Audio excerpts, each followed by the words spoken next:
can I ask one quick question before we go into the reading today? Absolutely. Um, about anti-production. I said no.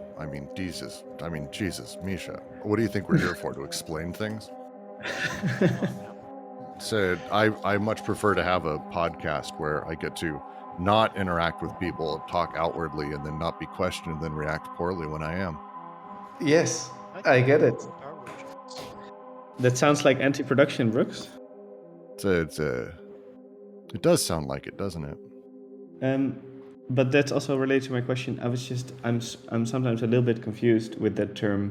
But is it correct that anti-production is mostly referring to the restrictions put on desiring production, like the borders? No, anti-production is a completely different thing than what you're talking about. Oh, sorry. Okay. No, Yeah, it's I was don't be confused. sorry. It genuinely one of the more complicated fucking things overall when it comes to this book is the very concept you're talking about. So think of anti-production not as like antimatter or a constraining factor. Anti-production is production itself, also like expenditure of resources that is done that doesn't support production in any way or is there to service the socius purely.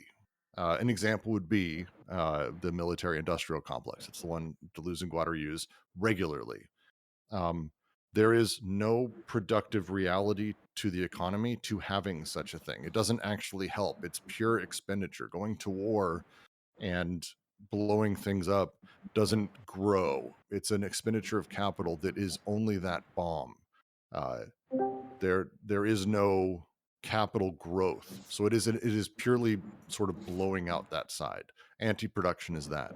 In the different socii, they kind of take different forms. In the primitive, for example, anti-production is feasts that you may have. Potlatch, for example, is one that they even use as an example of kind of like this mass expenditure of excess value that everyone has, so that way it doesn't pile up. Anti-production is kind of there for that reason. Is my read of it, and I believe Holland's as well. Very complicated. Yeah, that sounds a little bit confusing because I can think of many things that are that, and then I'm wondering what the other side is. Like, so what does production do that anti-production doesn't do? All right, so let's think of it this way. The how to put it? God damn, there's so much that we could discuss here. Anti-production causes disconnections, interruptions in flows, breaks. Its purpose is that of the BWO. Purpose is that of supporting the BWO. To read a little bit from a couple pieces, because we have a few moments. I don't mind doing this for a second because it's a good conversation to kind of have, especially with what we're going to be going into with a lot of this. To read from Holland. More significantly, the infant may pull away from the breast for other reasons, without any ultimate physiological satisfaction having been achieved. Perhaps a smile caught its eye. It suspends the mouth-breast connection to pursue the eye-face connection instead. And then maybe it looks away, brings a finger into connection with a lock of hair. In each case, the disjunctive energy of anti-production functions to suspend one organ-machine connection, but only for the sake of another, in an open-ended series. Anti-production, again, not like antimatter as a negative, not as lack, but as its own element that sort of plays in this space. This makes more sense to me. Yeah, It's like a switch, It is. like a like a like a cut.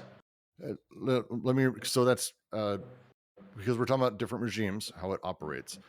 Within social production, a little different. Anti-production, to read, plays a central role in organizing social production on the socius, just as it does with desiring production on the BWO. Indeed, like the term desiring machines, the concept of anti-production provides, for schizoanalysis, a crucial link between the realms of desiring production and social production. As we saw, anti-production on the BWO designates what Freud and Lacan called primal repression, the advent of a process of recording in the human psyche involving repetition, memory, representation, formation of the unconscious. In the realm of desiring production, considered in and of itself, abstractly, the recording process is ambivalent. The forces of anti-production free desiring production from strict instinctual determinism by suspending organ-machine connections. But they also make it susceptible to capture in systems of representation. As we saw in Chapter 2, we can now add this. It is consideration of the relations of social production and anti-production that enables us to evaluate the results of a recording process, inasmuch as these relations generate the systems of representation that capture and tie desire to the socius in the institution of social organization. To the familiar Marxist dualisms, then, schizoanalysis adds extra terms. The dialectic of forces and relations of productions becomes the interplay of forces and relations of production and forces and relations of anti-production. The alternative between the sphere of production or the sphere of reproduction broadens to include a sphere of anti-production. Finally, anti-production as the organization of matter and energy flows on the socius provides a crucial corrective to what Deleuze and Guattari call the exchangism of Levi-Strauss. In fact, the concept of the socius provides a materialist basis for what Levi-Strauss called the symbolic order, that is, for the codes and the systems of inscriptions that organize desire socially in the different modes of social production. Levi-Strauss showed kinship terminology and myths organize desire, la la la la. Social coding on the socius for Deleuze and Guattari organizes bodies, practices, and objects, as well as symbols and words. But for the founder of structuralism, social exchange is ultimately everywhere the same and amounts to systems of exchange.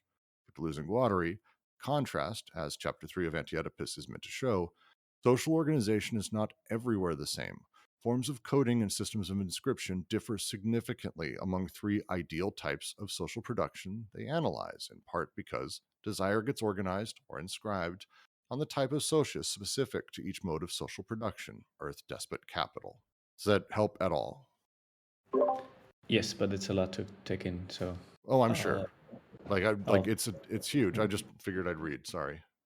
Yeah, no. It's really helpful, but I am also out of questions now. What were you reading from? What were you reading? Eugene Holland's Introduction to Schizoanalysis, which is his sort of secondary text on AO. I think it's a phenomenal interpretation of it personally. Okay, well, then I'll kick us off where I didn't know we were. I thought we were further along. I've been doing too many rereadings of the sections we're about to do, so that's just the way it goes. God. All right. With that, I'm going to go ahead and say hello and thank you all for welcoming and joining us at the Deleuze and Guattari Quarantine Collective's ongoing reading of Anti-Oedipus. Today, apparently, we're moving into 4.3. I didn't quite realize we were only starting it. I felt like, why did I feel like we were further in? That's fine. We do have a text chat and a thread inside of the live chat.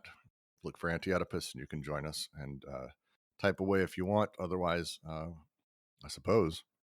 Here we go. The schizoanalytic argument is simple. Desire is a machine, a synthesis of machines, a machinic arrangement, desiring machines. The order of desire is the order of production. All production is at once desiring production and social production. We therefore reproach psychoanalysis for having stifled this order of production, for having shunted it into representation. Far from showing the boldness of psychoanalysis, this idea of unconscious representation marks from its outset its bankruptcy or its abnegation. An unconscious that no longer produces, but is content to believe. The unconscious believes in Oedipus, it believes in castration, in the law. It is doubtless true that the psychoanalyst would be the first to say that, everything considered, belief is not an act of the unconscious. It is always the pre-conscious that believes. Shouldn't it even be said that it is the psychoanalyst who believes, the psychoanalyst in each of us? Would belief then be an effect of the conscious material that the unconscious representation exerts from a distance? But inversely, Who or what reduced the unconscious to the state of representation, if not, first of all, a belief system of beliefs put in place of productions?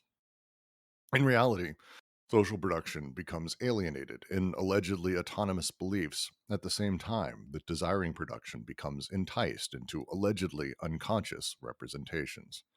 And as we have seen, it is the same agency, the family, that performs this double operation, distorting and disfiguring social desiring production, leading it into an impasse. Fairly crisp paragraph that starts with their continuing critique of representation, but they actually, to me, lay it out clearly, possibly for the first time, that they are actively simply going hard right at representation through much of this. Some of the lines in here are great. The unconscious that no longer produces but is content to believe.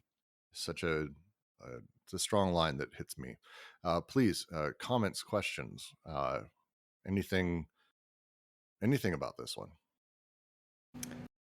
Yes, I had one question, because I think the main point is very clear to me. But in one of the earlier sentences, they say the order of desire is order of production. All production is at once, desiring production and social production. But maybe I just completely misunderstood social production from before, but I thought that desiring production did not at all necessitate social production. Well, Go ahead, Jack. we can talk about social production, and we're talking about the socius and what's going on there, right? But there's also the limit of that social production, which is the BWO, right? Well, the absolute and the relative limit, the absolute limit being the BWO. So if that's the limit of social production, right, then by necessity, we're broaching desiring production. So what you end up having is something along the lines of the two working upon one another. They go into this kind of elsewhere where they talk about the molar sort of enveloping the molecular, but at the same time, the molecular is churning what the molar will be, right? The two have a reflexive relationship, and they're, it's also very reciprocal. So when they say, like, it's funny to see them using the word arrangement here, machinic arrangement, before they get into assemblage, but when you have an arrangement of desiring machines, so too are you pointing toward an arrangement of social machines, right? And vice versa. Okay, yeah, that makes more sense then. Just how you just described it also made me think, is it fair to say that, or is it similar to how hermeneutics go about systemically? I would lean toward no, because you have to be very careful how you're going to qualify hermeneutics. But if we mean something like, and this is where representation comes in, right? Any hermeneutics that is going to be tied to representation. So this is the basic critique of psychoanalysis, right? Is that they're basically they're going to look at everything through a belief in Oedipus, which is what they're going through here, as though that which is that which is through the condition of Oedipus, right? And this is kind of their point, is that you're not getting at things on their own terms from a hermeneutical standpoint, right? You're accessing you're accessing the ontological through Oedipus, right? Through a representation. And what that does, which is I think one of the coolest things about this paragraph, right? So what happens when you access things through representation, or what does representation do to things at an ontological level on their own terms? They write, in reality, social production becomes alienated in allegedly autonomous beliefs, at the same time that desiring production becomes enticed into allegedly unconscious representations. So you have at one hand, right, social production being alienated by by representation, right, which is very interesting. And then on the other hand, you have desiring production being kind of presented sort of a norm, right? Sort of like what it should be doing. They'll talk about desiring production, seeing itself in a mirror, and this kind of like stymieing that happens. So this is kind of what happens when on one hand, when you access things through representation, but also what does that representation do at an ontological level? How does it affect social and desiring production, even when psychoanalysts aren't actively using it? So I have a slightly different interpretation, or maybe I don't, and I'm just again words. Um, for me, it's they're talking about it basically in the sense of the two regimes, in the same way that right now, as I'm talking and I'm experiencing this, me Brooks as a person, I'm making memories. There's memories being made right now. I'm remembering this setup. For each of you, this is actively true as well. For any one of us, we are memory producing at a personal level. But at the same time, at large, if we were to just look at how we all will describe this moment tomorrow, perhaps, if we all had to write a book about it, there is a social memory that's being created, or even at the global scale, this same thing. My individual sort of instantiation of production and the larger social are regimes that operate uh, slightly differently, but ultimately they are one producing the other, but one doing so in the large numbers, because we're talking about the two regimes.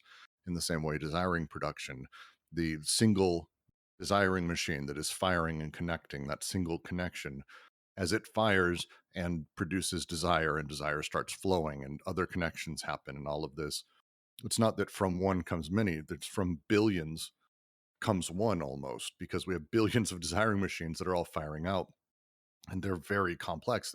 That's desiring production, but ultimately at the social level, they all start playing together to make the socius, to make the singular sort of, here is the larger social production that is happening, or any element thereof.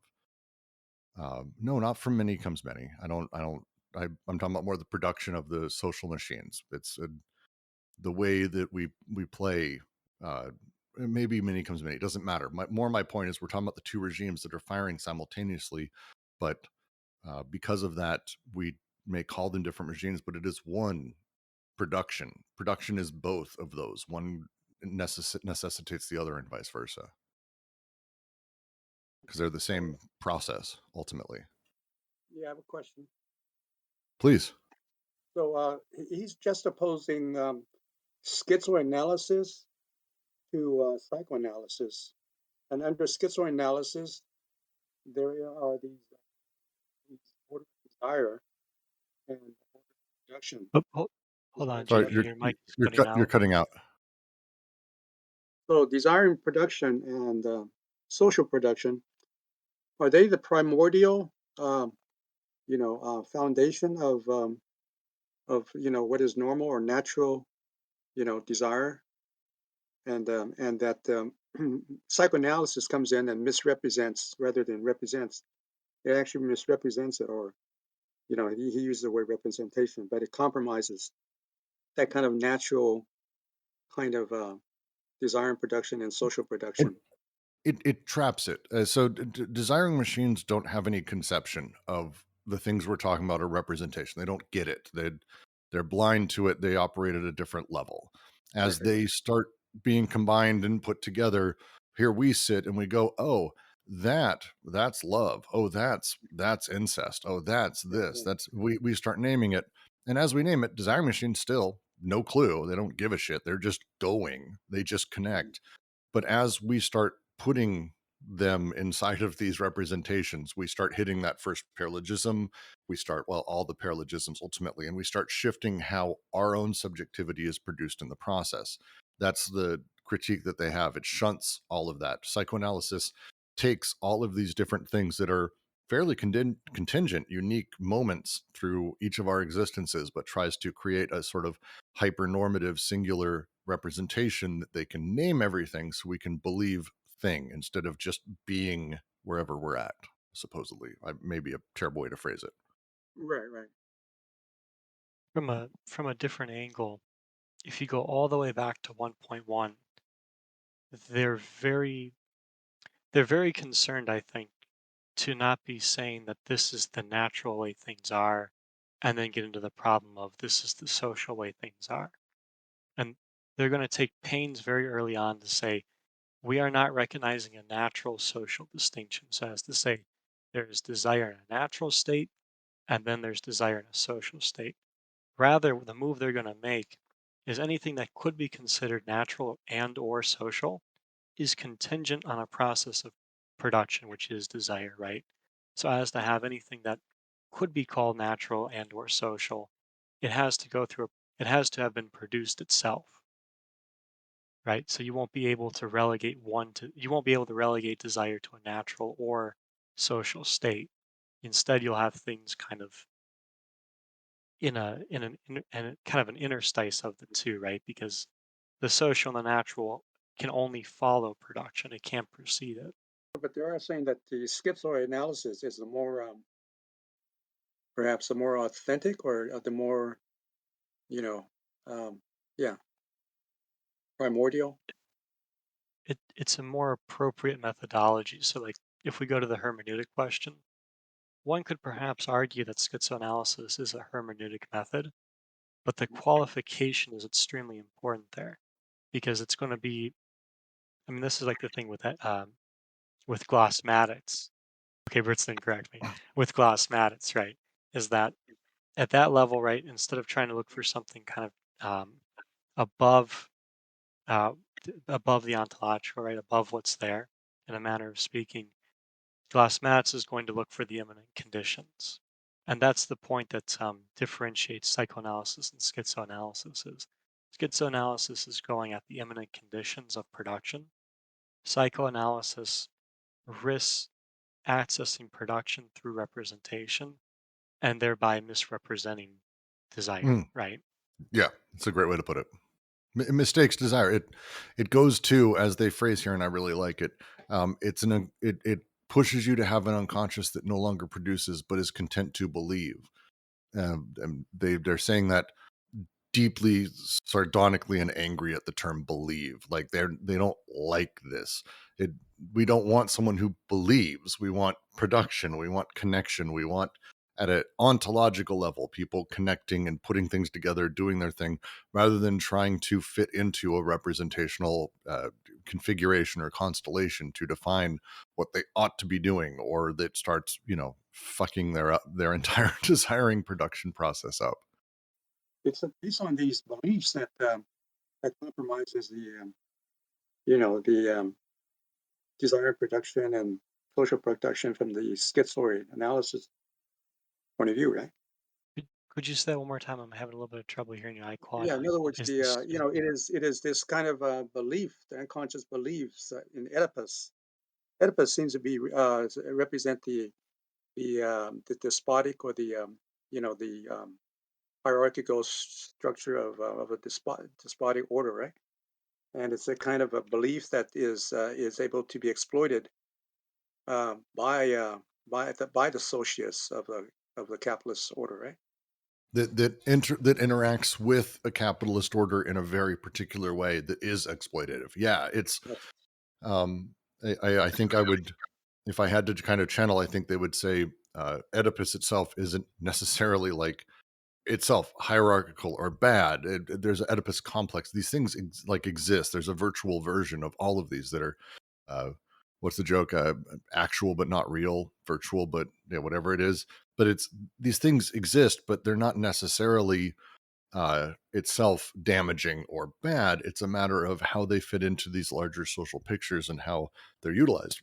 Capital has a system, thanks to how it axiomatizes people and how it pushes people in specific directions and creates the rules around things.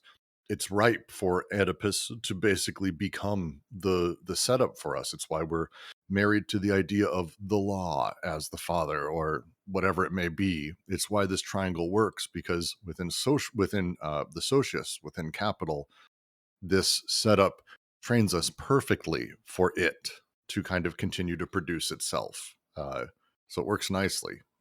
It's one of the reasons we didn't have a Oedipus as a thing. Didn't exist in primitive, didn't exist in the despotic, because there are pieces missing. People were fucking their mothers, people were doing these things, and they're killing their fathers. All of this, sure, but until capital, we didn't get to what we have as modern Oedipus, where it's actually a representation of desire and sort of malforming it in the way that it is because of how the socius functions. If that makes sense. I think I said think I'll say yes there and stop. No, I think you're spot on because you have to understand, like you're saying, that Oedipus changes both in its placement and representation and its Yeah. usage for the socius, right? Because you don't want to, I don't think it's about getting at Oedipus as despotic. I think it's about what Oedipus does in each socius, right? For each socius. Because you can find it in the primitive, but it's a minor part of representation. It's one of three pieces. It's not the full story. And it won't be until you get to something like Capital, where the states have changed altogether, right? Where kinship has changed altogether. Right now we're talking about the kinship of capital versus like um, bodies, and or at least with the despot, there's something a little bit Well, I actually warmer right about it. there, and with JK's question, I think I'm going to move to the next paragraph because I think it's discussing this. Mhm. This Go ahead. entire section is very much discussing exactly what we're talking about here. So it's perfect. I always love when discussion naturally dovetails to the next paragraph. But I'll continue. Thus, the link between representation belief and the family is not accidental. It is of the essence of representation to be a familial representation. But production is not thereby suppressed. It continues to rumble, to throb beneath the representative agency, instance representative, that suffocates it, and that, in return, it can make resonant to, I'm going to re-say that. But production is not thereby suppressed. It continues to rumble, to throb beneath the representative agency that suffocates it, and that it, in return, can make resonate to the breaking point. Thus, in order to keep an effective grip on the zones of production, representation must inflate itself with all the power of myth and tragedy. It must give a mythic and tragic presentation of the family, and a familial presentation of myth and tragedy. Yet, aren't myth and tragedy too productions, forms of production? Certainly not. They are production only when brought into connection with real social production, real desiring production. Otherwise, they are ideological forms which have taken the place of the units of production. Who believes in all this? Oedipus, castration, etc. The Greeks? Then the Greeks did not produce in the same way they believed? The Hellenists? Do the Hellenists believe that the Greeks produced according to their beliefs? This is true at least of the 19th century Hellenists, about whom Engels said, "You'd think they really believed in all that, in myth, in tragedy." Is it the unconscious that represents itself through Oedipus and castration? Or is it the psychoanalyst? The psychoanalyst in us all, who represents the unconscious in this way. For never has Engels' remark regained so much meaning. You'd think the psychoanalysis really believed in all this, in myth, in tragedy. They go on believing, whereas the Hellenists have long since stopped. I leave it open. It's a fantastic paragraph. Yeah, I do really like the paragraph, but I also have a question. Of course. And it is sort of twofold, but it's about the same thing. And it's about the sentence, certainly not. They are production only when brought into connection with real social production and real desiring production. My two questions are basically what they mean with the real here is the first part. But maybe that's also the answer to the question if, like, tragedy as in theater production is not real production. Like, are they supposing that theater production is not real production? Myth and tragedy as in literature and theater. Right. Yeah. Please, Jack, go ahead. I mean, you got to think about like how they use Proust in that, right? I don't think they're going after literature directly, but it's exactly what we were just talking about in the previous paragraph, right? Which is, so these representations, right? Let's talk a little bit more about what they are, because there's an ontology there too, right? And at that level, they go back to this point about psychoanalysis, which is basically, right, that psychoanalysis uses the theater and sets the unconscious upon a stage, right? So this kind of goes back to your question about hermeneutics. How does psychoanalysis access the unconscious? Through a representation. That representation uses myth and tragedy in such a way that we have to understand that use of myth and tragedy specific to that context, right? Because under that form, we're playing with, its use qua representation. Now, that's different than myth and tragedy, particularly myth, where I would prefer to focus for a moment as a form of production, as we saw in, I want to say it's 3332, where they go through the Dagon myth and how that is itself basically like, a series of a series of arrangements, right? They're constantly pointing at, here's the second synthesis, here's the creation of social memory, here's the third synthesis. There's a way in which that myth is actually part of a form of production for the Dagon, as opposed to, something that the unconscious is supposed to believe in, and therefore, right, the unconscious can be represented on those terms. So when they say real, I think that's more or less what they mean, is that it goes back basically to methodology, right? Is there's a way in which myth is a process of production, right? And we can see that in the Dagon myth, social production there. But there's also a way in which myth can be used to represent production. And at that point, we're no longer talking about production on its own terms. We're no longer talking about the unconscious on its own terms.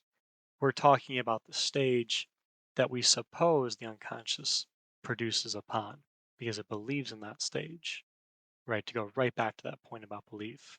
Okay, I think I get it, and also it completely resonates then, where like, of course, tragedy and myth are real in their own form, but just not as something else. As in, tragedy is real production as tragedy, but not as a representation of how the brain works. I think it might actually be a little simpler.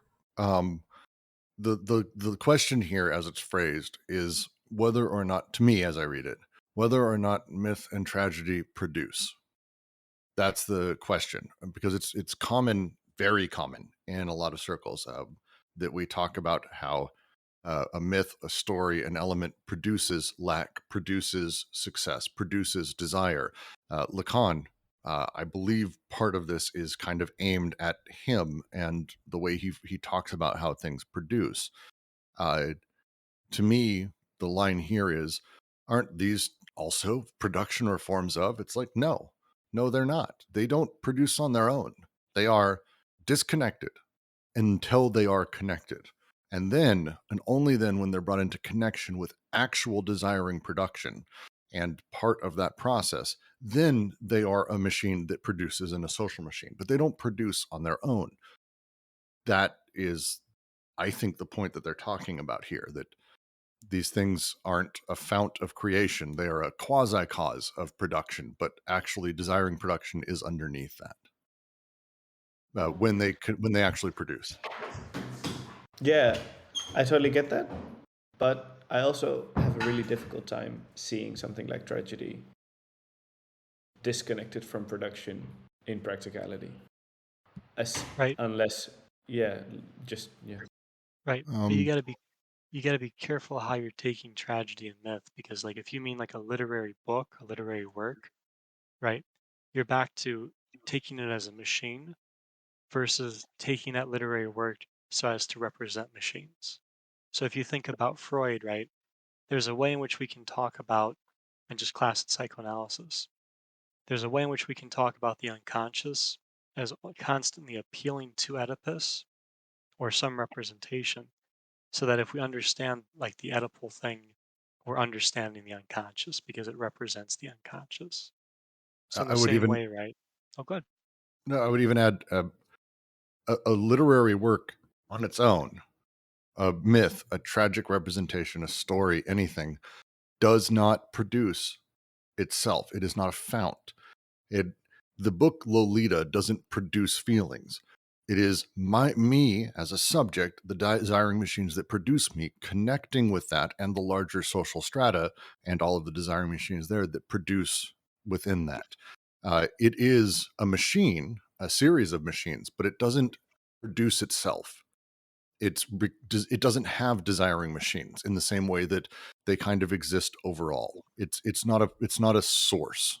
It's very commonly thought in a lot of very representational ways of looking at the world that representations are things that produce, that they are a fount, a source, an asset that themselves create. This is how capital works. This is just capital. This is the same critique of representation of how capital operates. Capital doesn't make capital. Capital doesn't make money. Capital doesn't make businesses. Capital doesn't make wealth. But 100% people talk about it as though it does. 100% across the board. The same thing here is being said, and we're talking through it, and we will get to capital. But they're saying this is true of myths and tragic representations of the family, or even anything like that. They are not forms of production. They are production only when brought into connection. Otherwise, they're a dead machine without desire flowing through. Yeah, could you think of them as just a part of the belief system? When you talked about beliefs, they're not. They don't. They're not real because they're a separate, system of beliefs, right? Well, it's the way I would phrase it is to continue off this. They're not real on their own. Representation, again, people commonly think or talk about these things as if on their own these things are instantiated and are a source or a fount or an operating machine. And it's like, no, they are real and connected when Brooke says, I believe a thing, or I'm reading a book and it moved me. This is not taking that away. I felt what I did. I have the affect I did. I have the experience I did. But it's saying, actually, that's not from the book to Brooks. It's not even from Brooks to the book, but it's the interaction of all the desiring machines through all the machines that are part of that book that produce that final bit that the book on its own doesn't produce as a thing. Exactly. That's why he calls it ideological forms. It is. It's a great phrase for that. Yeah. And so he's arguing that the Hellenists, had those created those myths and tragedies, but they didn't. They were able to give it up. They didn't continue with believing in those. Well, and there's a great sort of underlying sarcasm here. We had this discussion last time, and I really like this bit because my question, and I would love to be able to ask them, and I haven't gotten a full satisfying answer. Is this their way of sort of mocking all of this in the sense of like, hey, actually, no one really believes this. Like, there is. So when someone's first introduced to psychoanalysis, I'm going to give you a personal story. First introduced to psychoanalysis, and someone talks you through it and teaches you. I was young; it's been a few years, but teaches you about the phallus and about Oedipus and about how and immediately your first reaction is like, well, you don't mean literally, like you don't really believe this. No, but here's how it works, and here's kind of how these things. Well, you don't actually believe. No, not really, but sort of, and it becomes this like, who really believes in all of this shit? Like, who really believes it, and who's actually really connected to these things? And that's the sort of line as they go through it that I like, where they with the line from Engels, you'd think they really believed in all that, in the myth and the tragedy, because they don't really, but they sort of do. And so it's this really weird place of what do they actually believe in terms of connect to, produce, and actually flow through. I really like that line. Right, because the point is to get at if this stuff doesn't actually. So if Oedipus isn't actually how the unconscious produces itself, right? If the representation is not actually the unconscious, what does it do? Well, we know what it does, right? Because it alienates social production and it entices desiring production, right? Kind of like it's sort of a point about like, it's a point about a norm, right? That the unconscious should produce in this manner. which is how it affects unconscious production at the micro level, or I'm sorry, at the molecular level. And there's a great sort of example I gave last time, because I like to try to find pop culture sort of examples. If anyone here likes Stargate, I love Stargate. Not an uncommon sci-fi trope to be able to have an entire race. They had the ancients. All of their tech, all of their cities, all of their information, all of their weapons, whatever it may be, was literally powered by the energy that came from them. And they were sort of an evolved human. And the idea was that everything literally was just simply dead machines until someone came along and held it and introduced their energy into it. And so it kind of gave everything a very unique flavor. It's a really cool world, really fun stuff. This is not far from how we're talking about stuff here. The machines exist as they do, but they don't produce. Desire flows through them. And when that happens, there is production happening in concert with them. But they are ideological forms. They've just taken the place of universe production, fooled us into thinking that they actually produce desire or produce lack or produce these other things when they don't. Desiring machines are the thing that do it at the very base level. I also really like Stargate. I don't care what anyone says. Very underrated show. Yeah, maybe I can. I don't want to. So maybe we can move on. But there is really something here to me that I feel like I'm not sure if I can fully get behind, because again, like I cannot see the myth and the tragedy. I cannot see them disconnected from their material or something, and I feel like the light of a projector traveling to the screen is also some form of production in how I see it. But maybe A form of production, yes. Desiring production, no. So I'm using the Dagon example because that's where they're talking about myth as a process of production, as myth actually doing something, right? The thing I see them pushing back on is like the tendencies to something like Hamlet, right? I mean, in psychoanalysis, it's almost always Oedipus or Hamlet, right? That by understanding the story of Hamlet, you have thereby understood the unconscious. And so by appealing to the story of Hamlet, you're going to be at the same time talking about the unconscious. So much so that, like, if we go back to my favorite example in the story in the book is Melanie Klein with her patient Dick, and she has him use all these trains, and he's making these connections, right? Or rather, connections are making him, and this process of production is happening. And Klein walks over and she says, "So is that Daddy train, right? And like, is that Mommy train? And is Mommy train going toward Daddy train? And is Dick train going toward Mommy train?" And that's the move where it's no longer right. We're talking about, again, an appeal to mythology so as to explain what's happening, as opposed to something like the Dagon myth, where mythology is itself a process of production, That's a process of great way to social put it. production. That's a really great way to put it, Jack. Thank That's a you. really great way to put it. Because it is spot on. Spot on. I don't have much to add. I don't have much to add. That's It's great. it's yeah, tough because thank I'm you. trying not to pick on Jung. Well, I mean, so this comes from, I mean, a lot of this comes from Freud's critique of Jung, because his critique of Jungian myth and tragedy is kind of where a lot of this shit ultimately flows from. Again, I'm going to go back to Holland. Um, Freud's critique of Jungian interpretation is right, but only half right. Rather than referring symbolic representations to determinate objectivities, the objective and objective social conditions, Freud refers them to the subjective and universal essence of desire as libido. This is the thing they talk about earlier, the amazing moment where Freud went, hey, actually, no, we've got to talk about a universal desire underneath it. It's not these myths that move us around and are the sort of source of the force that aligns us, but instead this underlying desire that is libido. But then on top of that, Freud fucks up himself and decides to impose his own universal interpretation, the Oedipus complex, on top of the workings of the unconscious. And this is, D&G see their project as, like I always joke with Deleuze, Everything he does is basically, hey, I love this philosopher. They just didn't go far enough. I love this guy. Just didn't go far enough. And with Freud, a lot of that, and is their critique of Lacan and Freud and all of that, D&G basically want to go, well, wait, forget the Oedipus complex.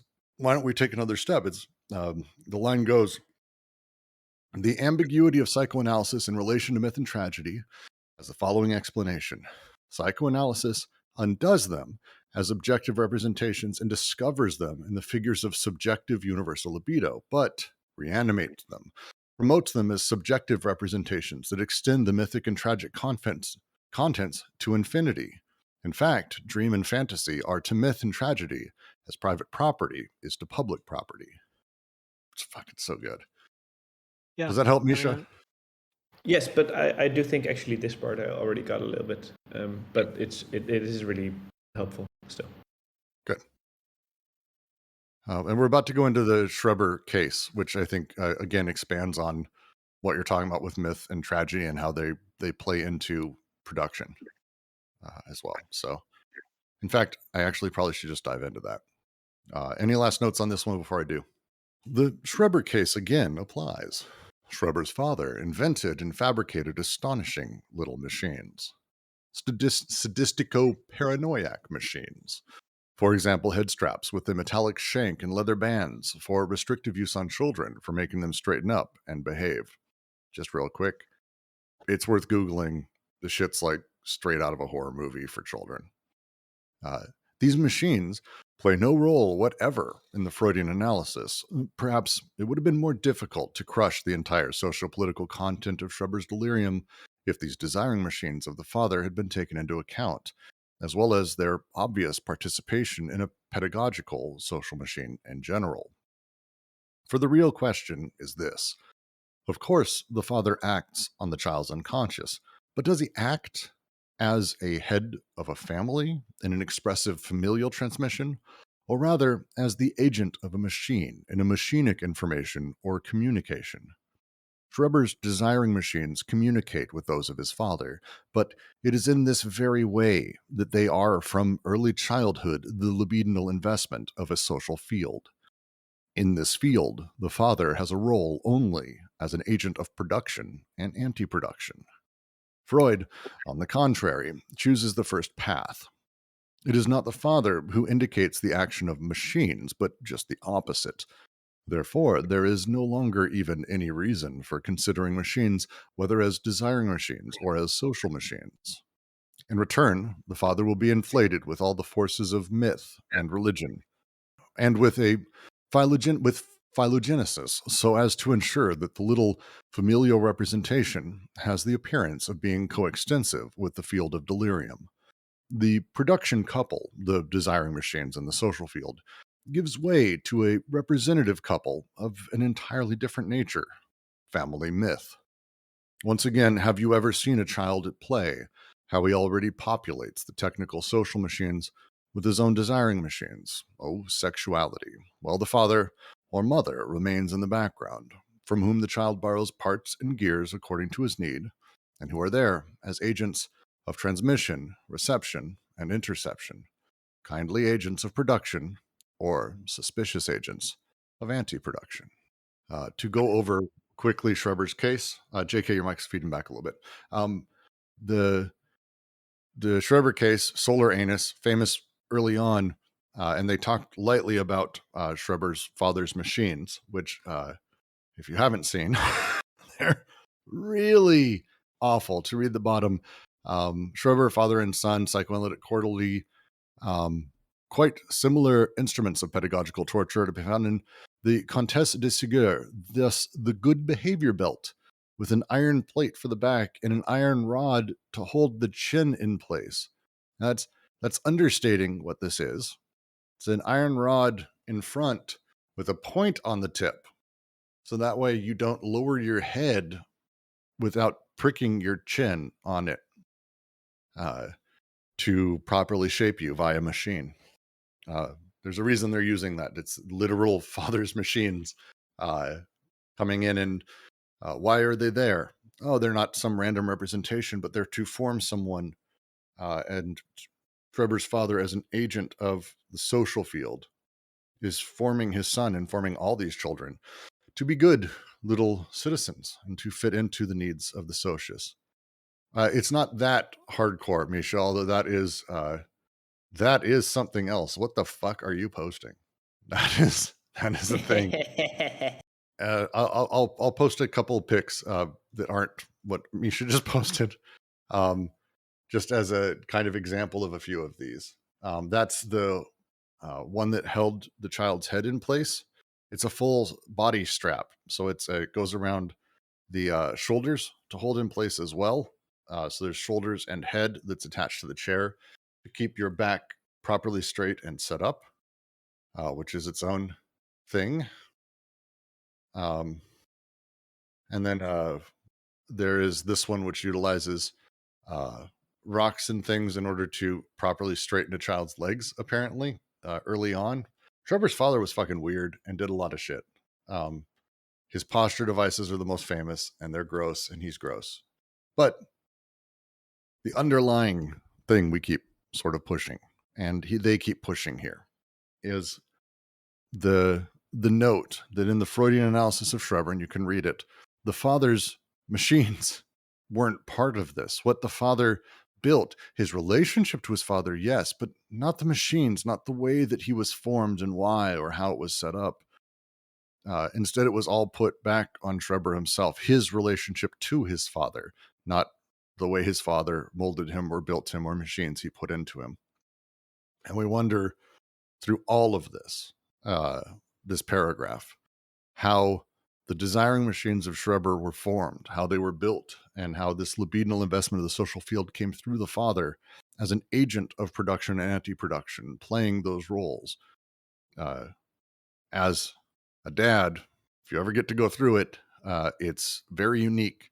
The ending here where they talk is 100% the reality of a child.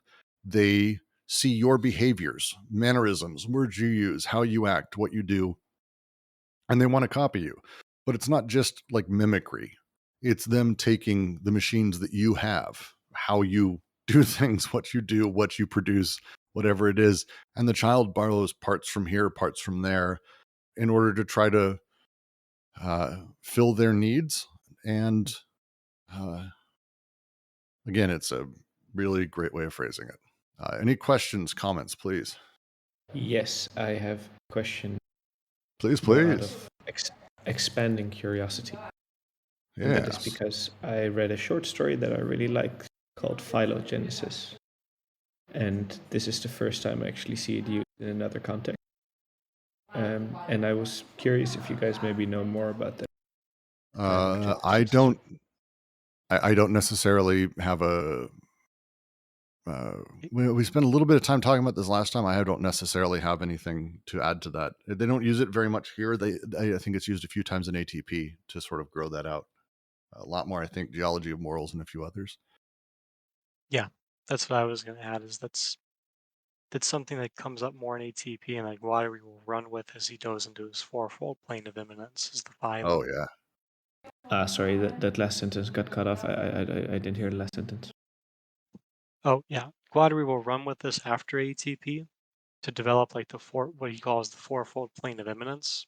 So I have a part of that fourfold, right? If you just think about it in like quadrants, one quadrant is phylum. Yeah, and the context here I think helps make sense, where it's in return the father will be inflated with all the forces of myth and religion and with phylogenesis, the creation of things and all that, so as to ensure that the little familial representation has the appearance of being coextensive with the field of delirium. It's a great sentence describing the general relationship with the father, at least in their setup, as Freud's talking about it again. Yeah, so it's kind of like shining a light on someone's body to make a shadow about 10 times the size of the body. Yes, and then being like, Jesus Christ, they're a giant. That's kind of the irony they keep. Well, if it is irony, I guess, but I like when they do stuff like this, where they'll be like, right, so Freudian analysis does this, and then they'll say, But what does Freud do? And this is one of those times where they'll say Freud, on the contrary, chooses the first path. And it's not the father who indicates the action of machines, but just the opposite. Thereafter, there is no longer even any reason for considering machines, whether as desire machines or social machines. We'll continue. Why was mythic and tragic representation accorded such a senseless privilege? Why were expressive forms and a whole theater installed there, where there were fields, workshops, factories, units of production? The psychoanalyst parks his circus in the dumbfounded unconscious, a real P.T. Barnum in the fields and in the factory. That is what Miller and already Lawrence have to say against psychoanalysis. The living are not believers. The seers do not believe in myth and tragedy. Quote, by retracing the paths to the earlier heroic life, you defeat the very element and quality of the heroic. For the hero never looks backwards, nor does he ever doubt his powers. Hamlet was undoubtedly a hero to himself, and for every Hamlet born, the only true course to pursue is the very course which Shakespeare describes. But the question, it seems to me, is this. Are we born Hamlets? Were you born Hamlet, or did you not rather create the type in yourself? Whether this be so or not, what seems infinitely more important is, why revert to myth? This ideational rubbish out of which our world has erected its cultural edifices is now, by a critical irony, being given its poetic immolation, its mythos, through a kind of writing which, because it is of the disease and therefore beyond, clears the ground for fresh superstructures. In my own mind, the thought of fresh superstructures is abhorrent, but this is merely the awareness of a process and not the process itself. Actually, in process, I believe with each line I write that I am scouring the womb, giving it the curette, as it were. Behind this process lies the idea not of edifice and superstructure, which is culture and hence false, but of continuous birth, renewal, life. Life. In the myth, there is no life for us, only the myth lives in the myth. This ability to produce the myth is born out of awareness, out of ever-increasing consciousness. That is why, speaking of the schizophrenic nature of our age, I said, until the process is completed, the belly of the world shall be the third eye. Now, Brother Ambrose, just what did I mean by that? What could I mean, except that from this intellectual world in which we are swimming, there must body forth a new world.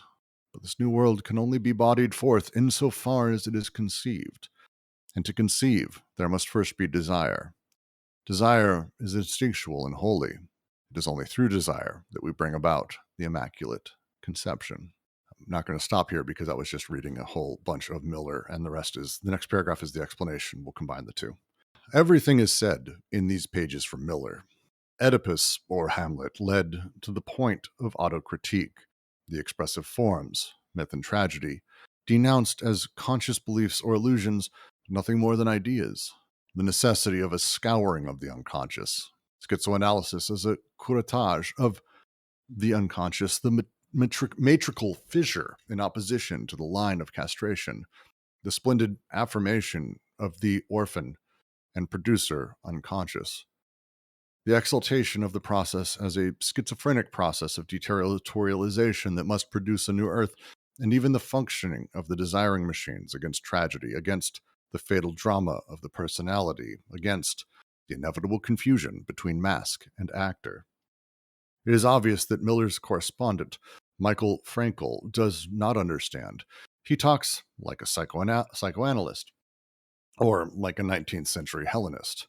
Yes, myth, tragedy, Oedipus, and Hamlet are good expressions, pregnant forms. They express a true permanent drama of desire and knowledge. Frankel calls to his aid all the commonplaces, Schopenhauer, and the Nietzsche of the birth of tragedy. He thinks Miller is unaware of these things, and never wonders for a second why Nietzsche himself broke with the birth of tragedy, why he stopped believing in tragic representation. I know it was a lot. The Miller line is just worth getting through, and then the quick summary of it, I think, is worth talking through. Please, if anyone, I know, Jack, your last time around you had a lot, but if anyone has stuff, please, now would be the time. I'll let someone else kick it off. But I just want to note that's from that passage you read. Jumping to the footnotes is from Henry Miller's Hamlet, 1939, Volume 1, pages 124 to 29. Or I guess we could try this. I mean, Misha, since you're interested in myth and tragedy and that, what do you make out of these two paragraphs? Yeah, I'm a bit blown away. So, oof.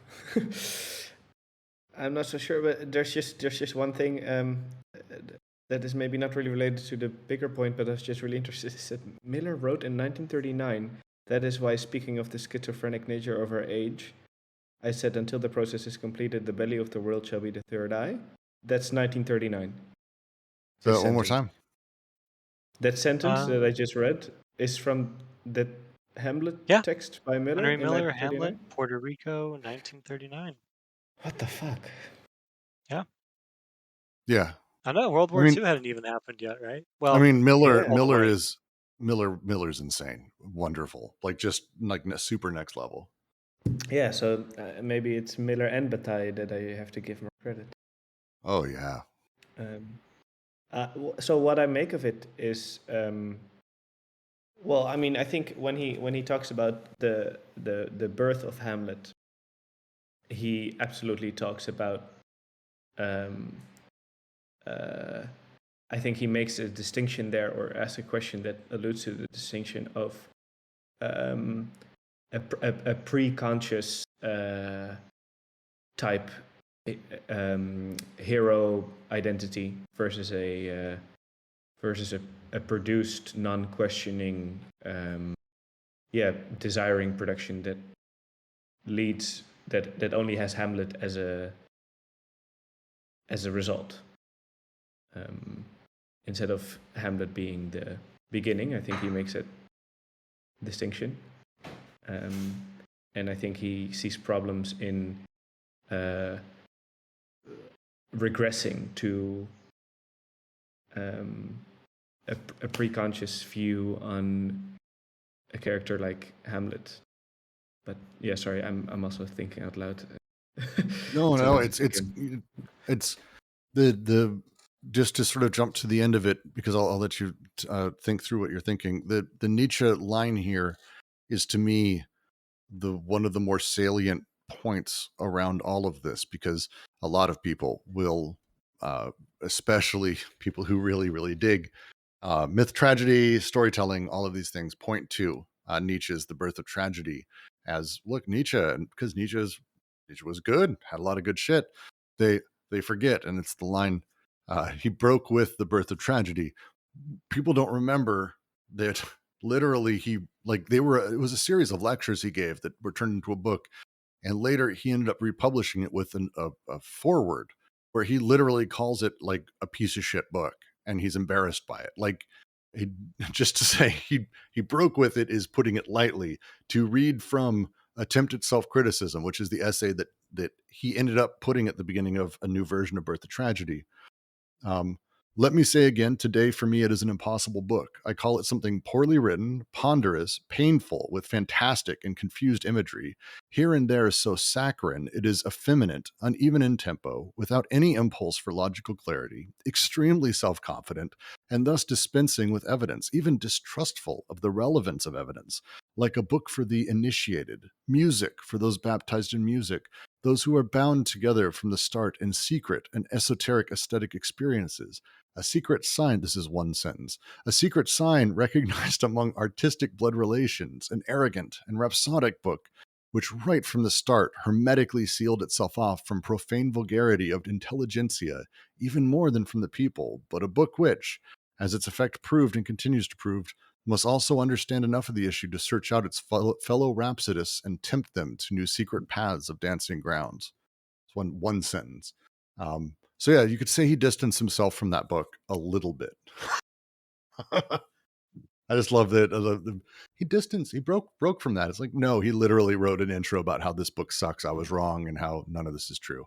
So it's an incredibly powerful thing, but it's a hell of a thing. I think I need to rethink my blog a little bit after that sentence. Who wrote that book? Nietzsche's Birth of Tragedy? And I mean, he was criticizing Miller. Nietzsche. Nietzsche wrote The Birth of Tragedy, which most people have. If they're into Nietzsche, it's one of the works everyone has. But not a lot of people have the second edition, which he I think is a later edition. He ended up putting out with his own foreword, which was called An Attempt at Self-Criticism, because he basically fell out with a lot of the people who were part of this. This was a very early Nietzsche stuff. And so he ended up retitling it The Birth of Tragedy, Hellenism and Pessimism, which is like a hell of a self-critical line about what the book is about. But then on top of it, he wrote a new intro that basically just tears into the book as it is, calling it immature, childish. But the biggest thing, and it's one of the things that's important here and why I want to phrase it, what Nietzsche even does and talks about inside of that as a critique of it is what they're talking about here, that we don't start from myth. He no longer believes myth is the start, whereas Birth of Tragedy, he talks about the tragic. He talks about the myth as being productive in his own way. And granted, again, it's early Nietzsche, and so maybe I'm drawing some lines that aren't fully there, but that's how I read it. But then his own autocritique, I'll post a link to it. It's pretty harsh on himself, and it's kind of Yeah, fun to watch. I've seen this topic a lot, myth and tragedy. But I was wondering who was the first person who started talking about this couple together. Like, do you think it's Nietzsche? That's actually a great question. I would guess it would be before Nietzsche, but that's a great question. So let's see. Jung is who Freud was criticizing. The Jungian style of that. I don't know. That's actually. Does anyone know where that may have begun? That's a great question. Yeah, I'm very interested to find out. If you guys can you write it down somewhere? Because I have to go. Yeah. Thanks for the chat. Oh no, for sure. Thanks for joining. Okay. Thank you. Bye. Do you have a thought on that, Misha, by the way, or Jack? What might be the originary? Yes, but as a combination, I think is what they were asking about, like to call them together. Representational. Yeah, how does it become the thing that is? Hey, we can talk about myth and tragedy as this combination, the way Jung, Freud, Nietzsche is doing it. Who did that? Who made that first connection? That's actually a really interesting question. If I'm honest, I think Socrates and Plato and Aristotle already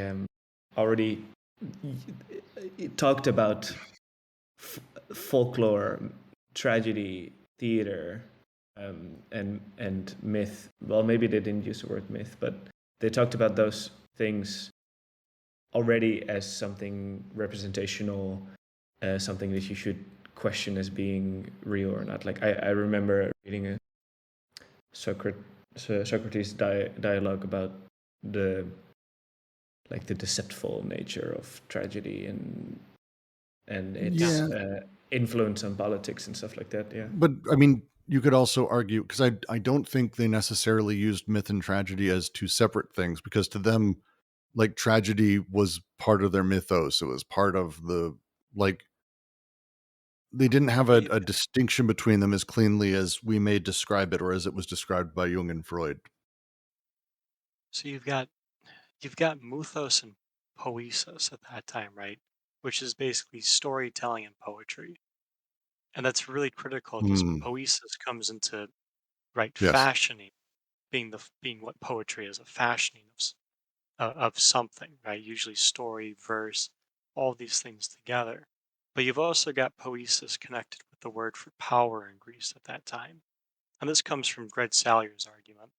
I'm leaning on him for a lot of this. But what happens with Plato and his big move with Socrates, right, is that muthos, what the pre-Socratics are doing, right, that has to fall away in favor of logos. You have to make an argument, and I think you're thinking of, like, I think it's the Parmenides, or not the Parmenides. It starts with a P. It's escaping me now. But where he's trying to go is you need to use logos, you need to use reason, and in place of storytelling, you'll have to use allegory. Hmm. Now, there's still some storytelling happening there, but the point is to shift toward dialectic, right, and reason, so as to have that methodology be what's driving. I mean, I would say discourse, but even what I would call myth, the story of a city, something like that, the memory, right? If we want to use kind of Deleuzian, Guattarian terms, they're going to move toward that being based on the rational. Still may be something unconscious there. I don't know that there isn't a representation, because that seems to come more with like phenomenology. But that's the big break Plato's going to make, is that we don't need storytelling and myth anymore. This is why we don't need poets. We can use logos, which the pre-Socratics are interested in, but it's not like it is for Plato. Yeah, thank you for clarifying it like that. Can I, while we're on the subject, can I just make a Please, quick, please, of course. You don't have to ask. You ask every time. yeah. You don't Sorry, have I to do ask. ask every time. Yeah, sorry. Okay. I just think it's so interesting that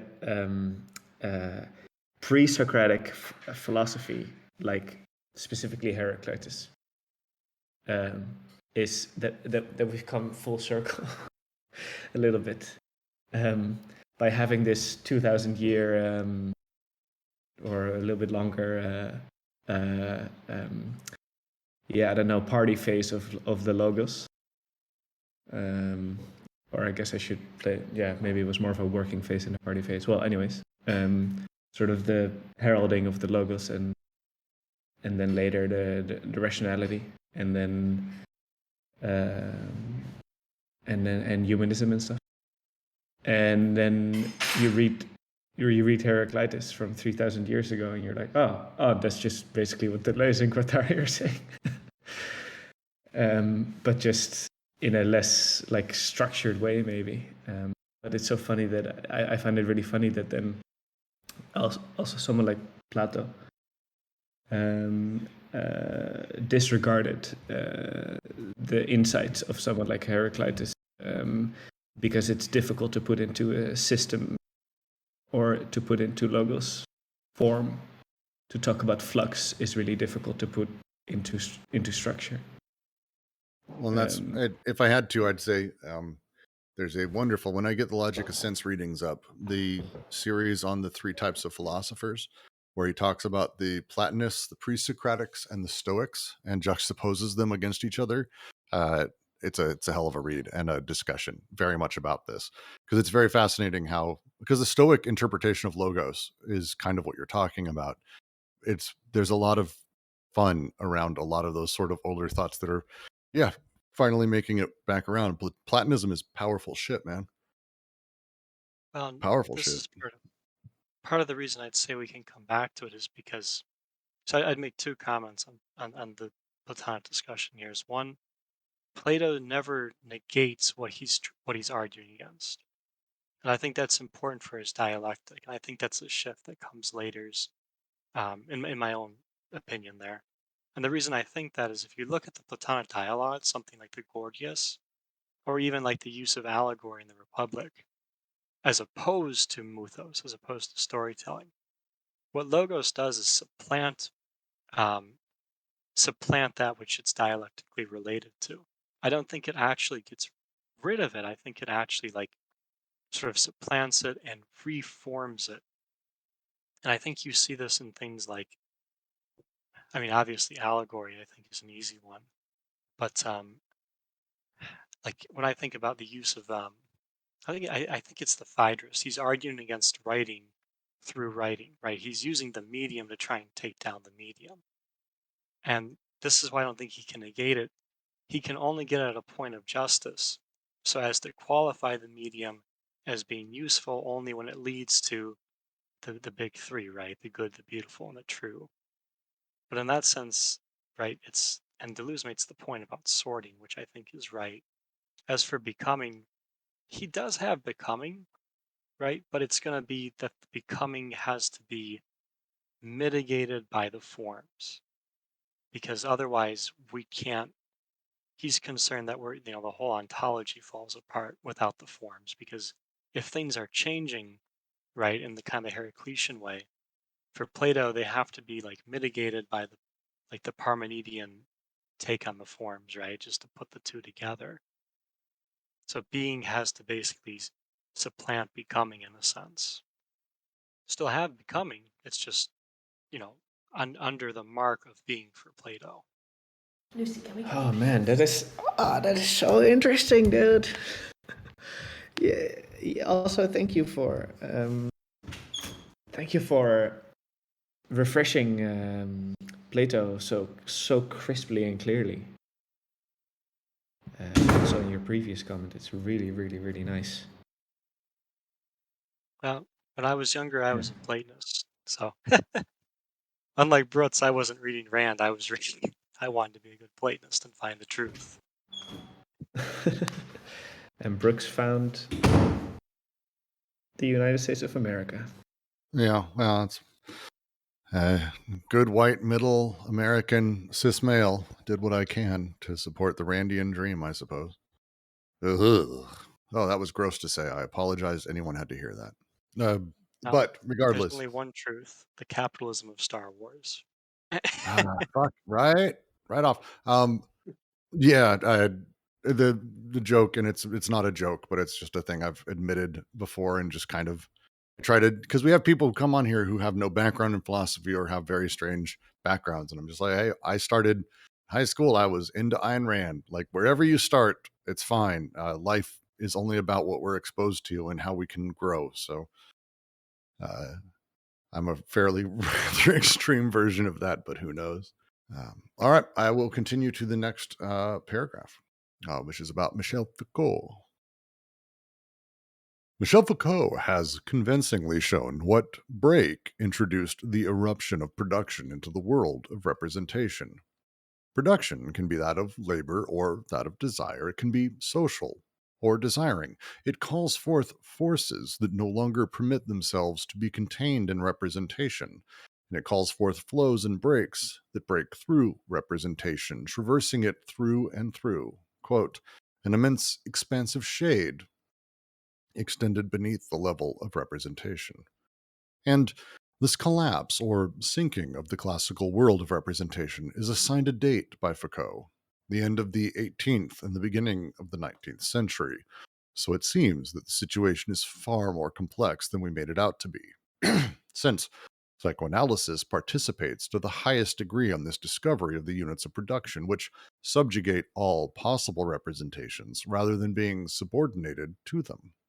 Just as Ricardo founds political or social economy by discovering quantitative labor as the principle of every representable value, Freud founds desiring economy by discovering the quantitative libido as the principle of every representation of the objects and aims of desire.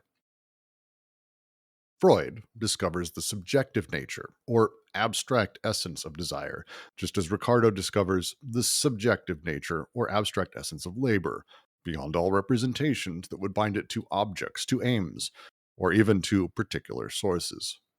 Freud is thus the first to disengage desire itself, as Ricardo disengages labor itself. Thereby, the sphere of production that effectively eclipses representation.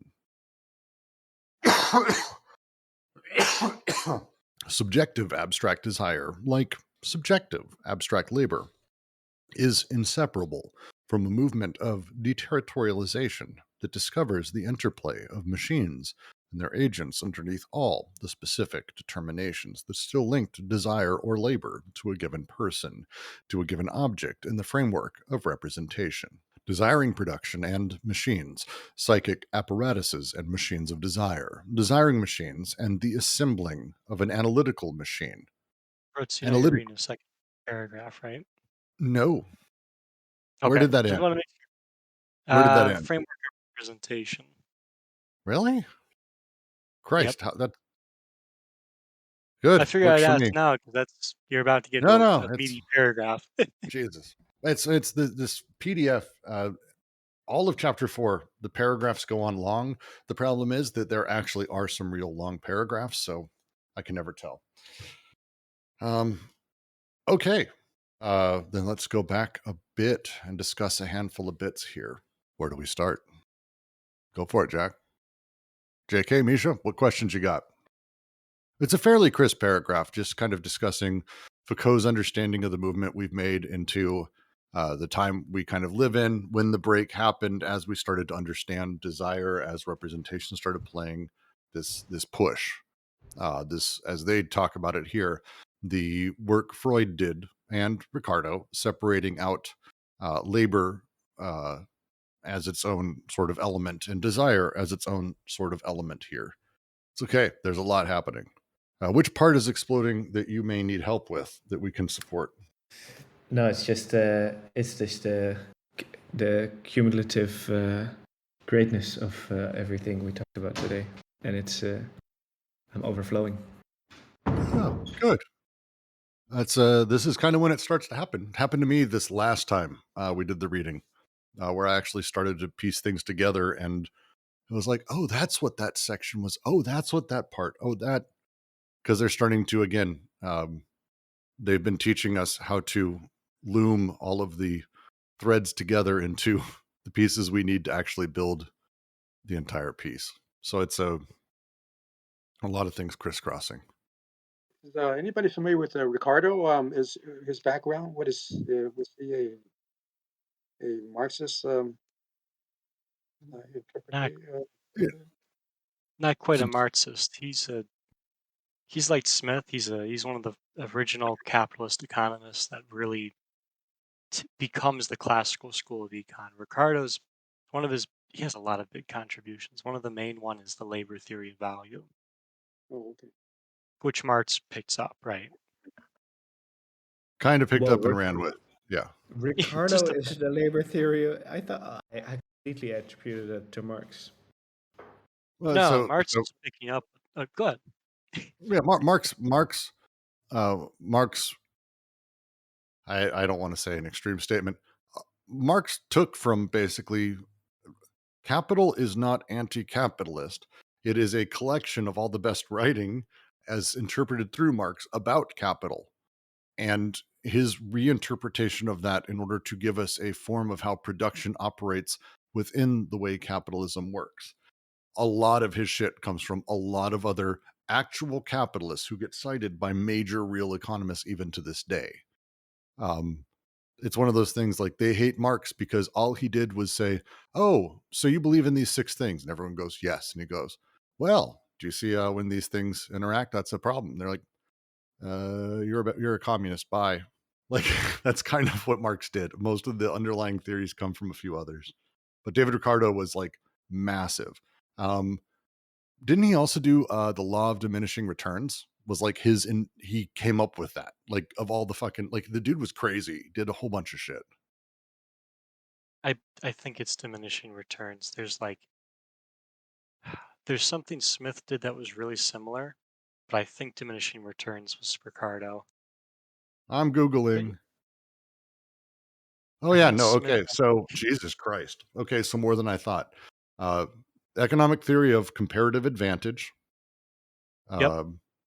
Labor theory of Yeah, value. and Smith is absolute. That's right. Theory of rent. Ricardian equivalence, and specifically the law of diminishing marginal returns. So yeah, he did a lot. Jesus. It's intense, actually. The theory of rents shows that benefits of a rise in grain prices will tend to accrue to the owners of lands in the form of rents paid by tenant farmers. Like, fuck, of course. But yeah, someone had to come up with it. And again, did Marx pull from that at all? More than maybe a little bit? That's right. But it's, I mean, that welcome to how theory works. Like nothing's original. We're all building and taking parts of other people's machines. Ah, yeah, and that's lovely as well. It's just fun to see. To learn something. I need to quit for today because it's too much. I think actually now is not a terrible place for us to take a break. So let's take a few moments and how about we discuss only to this point? Is there anything top of mind, JK, Misha, Jack? And then we can end because it's the holidays. Take a few days. It's not a problem. We're not meeting next week, so you can have your mind blown for 2 whole straight weeks, Misha. But it's also the Plato, just the Plato information that that Jack just whipped out. That it's just rearranging a lot of things in my brain. And again, I mean, I'm getting that from one, going back to reading too much Plato in my time, but also I have to thank like Greg Salyer for that, because some of his explanations have been very helpful. Yeah, I just want to say that I think Miller's quote, "Desire is instinctual and holy. It is only through desire that we bring about immaculate conception." I think it's so interesting, and at the same time, why immaculate conception in this case? Why not seed conception? And also, why holy and not instinctual? I mean, I don't really expect clear answers to it, but I was just wondering why the association is holy. And I haven't read Miller's Hamlet, but just looking at it in this context, it looks like the point he's trying to get at is right. So it's not, and this might be a meta-literary point, but it's not like Hamlet is the condition of that which is going to be produced, and then you can just call it Hamlet, right? He's taking the pains to say that locating Hamlet and locating my own like disgust at it, or the narrator's disgust at it, is still to get out at how it appears to you, right, at the conscious level, right? So you need consciousness to do some of these things to get at the Hamlet here. But when he goes to like the point about the Immaculate Conception, right, it looks like he's trying to get at what the Hamlet would be obfuscating, right, which is here desire. So as to say that it's not necessarily like a rational process by which we try to be Hamlet or by which we appeal to Hamlet. It's to say that which we are is conceived as it's not really birthed per se. It gets at what will be birthed, right? That which we are becoming, if you like, relies on a conception, on it. For Deleuze and Guattari, on a process of production. So the holy and the instinctual part, I think, is what he's getting at. Is like, it's not like the myth of Hamlet is the sacrosanct, right? That's not the sacred.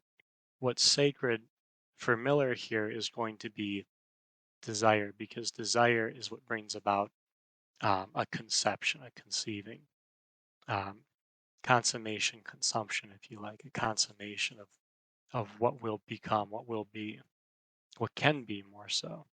yeah, it's just that I find the concept of immaculate conception to be specifically an example of a restricted desire.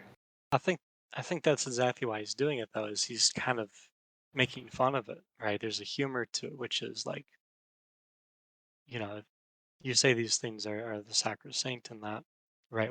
But why revert to myth, right? Instead of going that way, there's something about the Immaculate Conception taken in this manner that the easy way to explain it is it's kind of a simulacra, right? It's forcing the being of the Immaculate Conception to be reconsidered under a becoming. Instead of the Immaculate Conception being a prophecy or a condition for holiness to exist.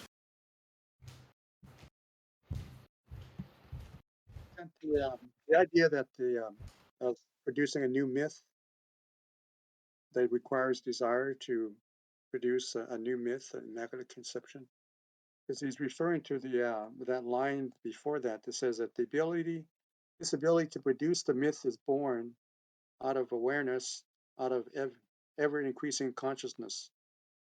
and then refers to the belly of the world shall be the third eye. And then, so it has something to do with producing a new myth, right? Or ability to create a new myth, but it requires the desire to bring about this immaculate conception. I took that to be like because he says in the myth there is no life for us. Only the myth lives in the myth. The ability to produce the myth is born out of awareness, out of ever increasing consciousness. So I think what he's moving there is to say, right, like the easy way to say is he's kind of attacking like a phenomenological engagement with myth, right, which is more or less kind of what Nietzsche's doing in Birth of Tragedy through the Apollinean. So the move there is that you can do that, right? You can talk about myth at this conscious level, and we can talk about how we try to fit into myth intentionally, or unintentionally, perhaps. But that's not the process of writing that Miller is talking about, right? Where he says this ideational rubbish out of which our world is erected its cultural edifice is now by a critical irony being given its poetic immolations, mythos, through a kind of writing which, because it is of the disease and therefore beyond, clears the ground for fresh superstructures, which he goes on to critique. But he differentiates this from the process of writing he's doing, which is this kind of point about the stomach.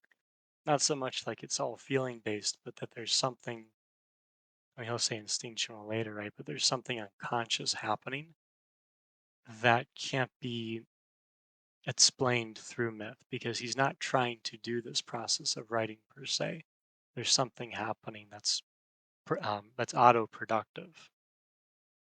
Is it the idea that in order to free yourself from these myths, that you have to somehow, rely on desire, right, to create your own myth, to create a new myth? I don't know if he's trying to create a new myth here.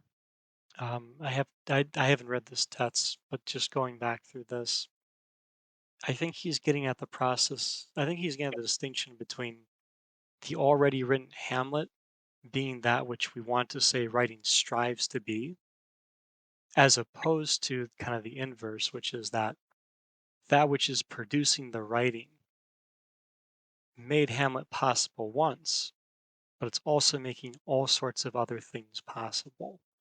So that writing doesn't have to try to be Hamlet, writing is itself trying to do things.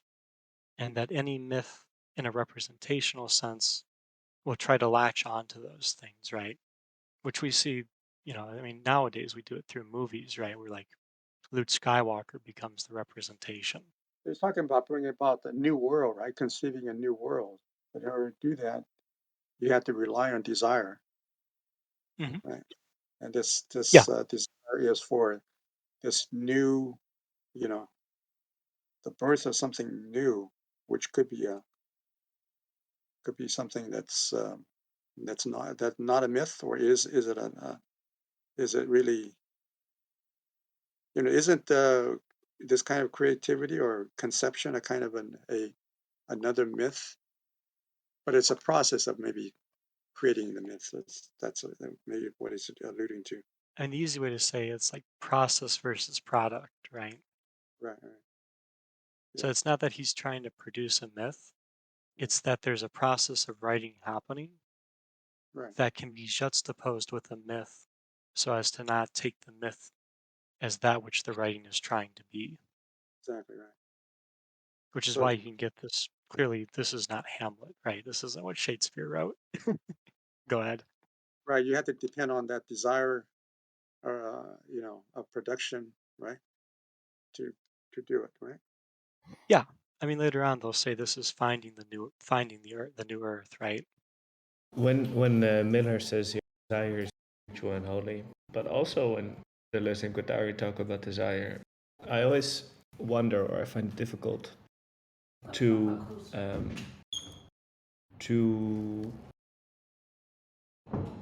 not associate it with subjective desire. Or the association is fine, I guess. more like to not confuse it with subjective desire, but then my question is, and this is more of an open question, how does a body channel desire, and instinctually but not subjectively? And I'll just give an example why I see a problem there, because instinct also is completely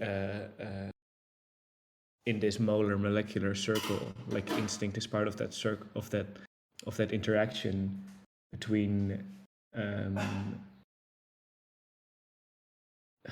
like internalized representations and stuff. Like instinctually you might do things that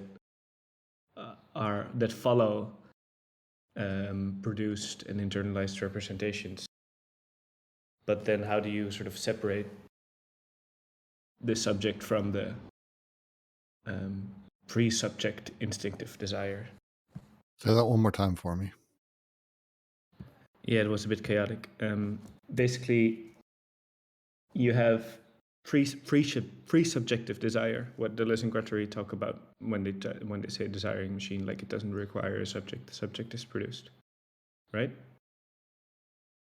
Sorry, my brain's not working super well at this point. Yeah, same. We're going back a bit. Okay, I know what you're talking about. All right, let's try one Yeah. more time. I promise this time my brain will do something.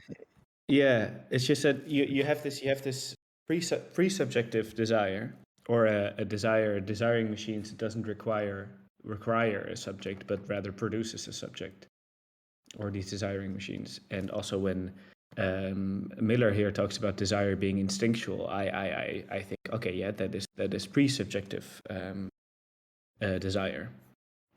Real quick, just as one edge, I'm always hesitant to say that desire machines produce a subject. I would say that a subject is produced by desiring machines. There's because the directive or the prescriptive direction of that. Right. Yeah. A subject is a byproduct of the desiring machines firing off. Yeah. And I also feel like when Miller here says desire is instinctual, I feel like that's a similar line of thinking. But at the same time, I struggle maybe in my own production, like when I am aware of my production, how to not like I feel forced to relate that to my subject, and I wonder if I am able as a subject to use instinct at all, in a way that is not restricted by all my internalized representations. Whew.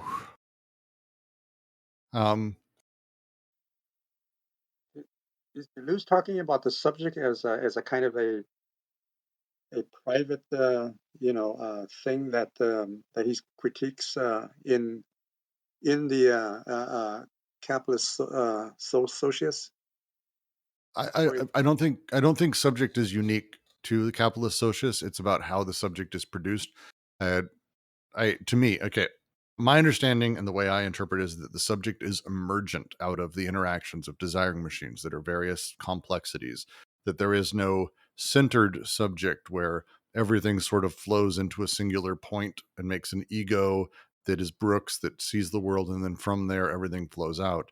But instead, that across all of these complex interactions that are desiring machines, there is an emergent subject that believes it exists in retrospect and is able to look back on what the desiring machines have done, put up, and placed, and said, oh, that's me. That's what that is. Okay, cool. That's happiness. That's hunger. That's these things. I get to do that, but only after the fact of experiencing it. I don't get to do that during experience. I don't get to do that any other time. It's that setup.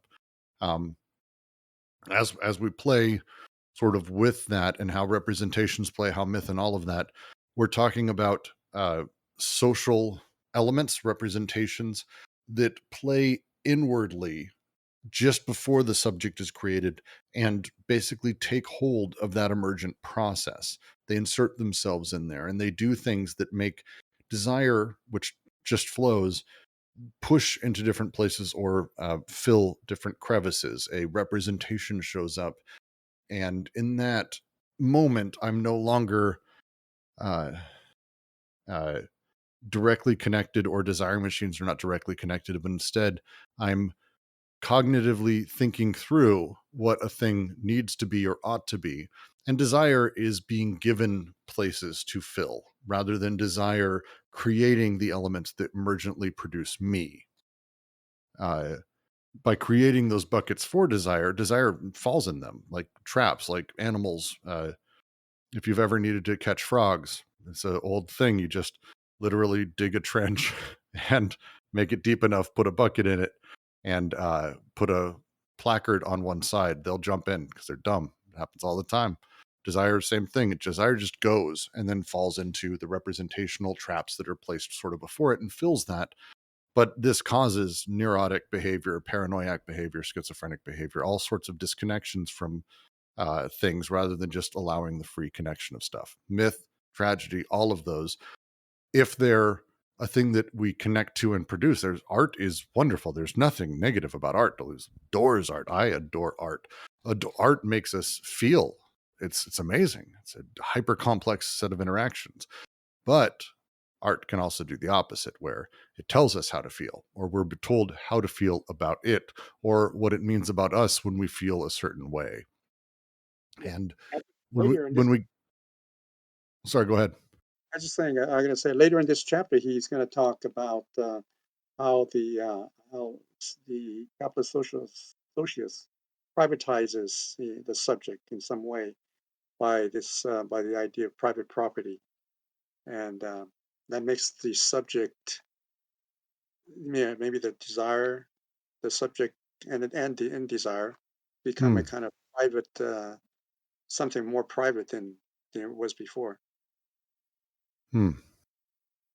But it's going to be a couple of more paragraphs later on where he mentions that. Maybe we could talk about it then. No, he mentioned it and talked through it a little bit earlier, where he said the line, crap. It's a little bit later. I was skipping ahead. Ignore me. But the distinction of private property, public property, and the way that these things play is very important to this, because again, it creates elements that are not mine, or are mine, or I'm allowed to connect or not allowed. It changes my relations to them and also creates them as separate sort of representations on their own. This hardens things and the meaning of things. It again, when I deal with them, it's no longer those elements teaching me, or me creating those elements or informing them or having my desire flow through them. Instead, they're telling my desire how to flow. Instead, they're giving me representations that desire is doing its best to connect to. It's doing its damnedest because it wants to connect repeatedly. Again, the forces of anti-production are the sort of freeing element here. Desire wants to connect to the thing that's consistently pleasurable and works over and over and over, but there's elements of anti-production, distraction, connections, these other things that allow us to have secondary connections. Desire wants the safe thing. It's there's one of my favorite movie reviewers described current film as the Chris Farley show in film form. And it's Chris Farley show. If you never saw it, was Chris Farley interviewing people and just asking them about stuff they'd been in. And it was amazing. It was interviewing Paul McCartney. He's like, hey, do you remember when you were in the Beatles? That was awesome. That's American culture. And so it's that kind of thing we kind of are set to. That's a death drive, however you want to put it. But this pain to repetition we can break. And that break is positive. Yeah, I think on page 303, that second paragraph there is where he mentions that the Marx summarizes the entire matter by saying that the subjective, abstract essence is discovered by capitalism, only to be put in chains all over again, to be subjugated and alienated. And then at the bottom of that paragraph, he mentions this. It merely performs a vast conversion of this world by attributing to it the new form of an infinite subjective representation. That's a couple pages ahead of us, but we'll get to that. Yeah, but it's the infinite. He also brought up a little bit earlier as well, and this play towards the infinite as we move in towards how representation plays, how it sets up. We can also go a little bit back as well, where he does the same thing. He's But going to use it's the term subjective abstract labor and subjective abstract libido. yeah. Not a subject. So it's a couple of paragraphs ahead of us. Love it. If I can come back to my question for a second. Sure. I think why I'm so bothered by, or why I'm so preoccupied, is because it's related to my production of art, right? Is that I don't want to make the mistake to confuse my intuition in producing my images and sounds and texts.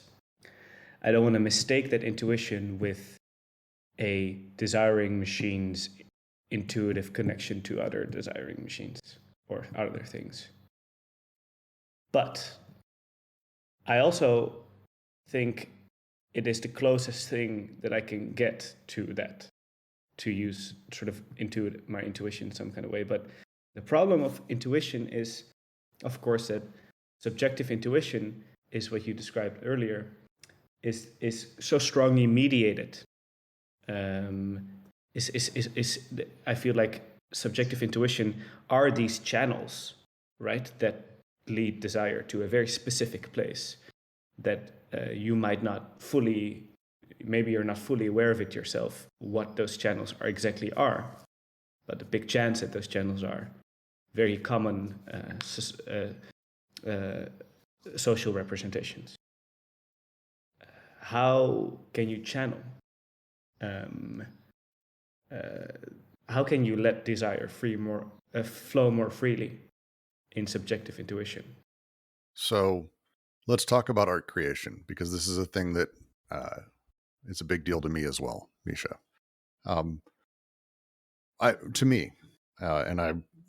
It's one of the things that drew me to Deleuze originally. It's probably the thing that has kept me here so very, very strongly, is the way he handles how art is processed, I suppose would be the way to put it.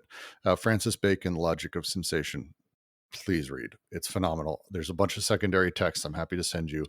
But to me, what we're doing when we create art is we're creating a playground for desire, creating a playground for desiring machines, places for them to connect, disconnect, to do what they're going to do without the enforced regime that capitalist socius forces on us, or social machines have set up.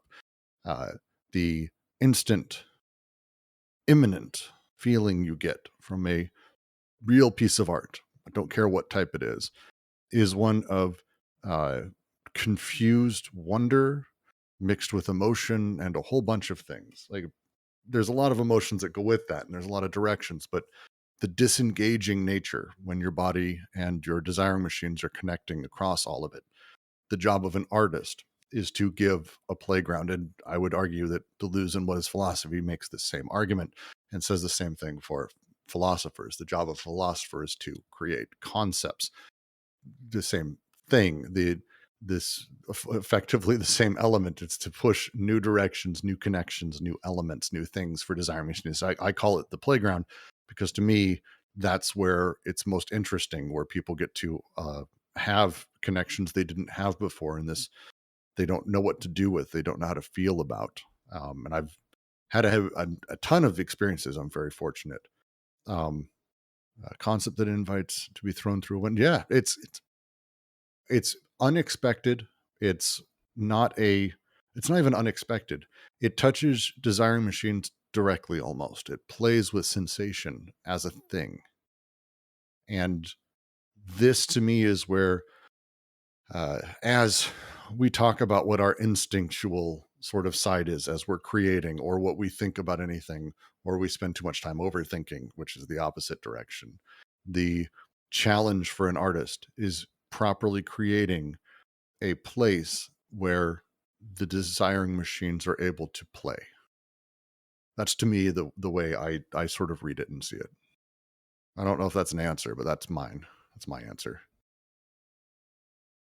Can you repeat that the last two sentences?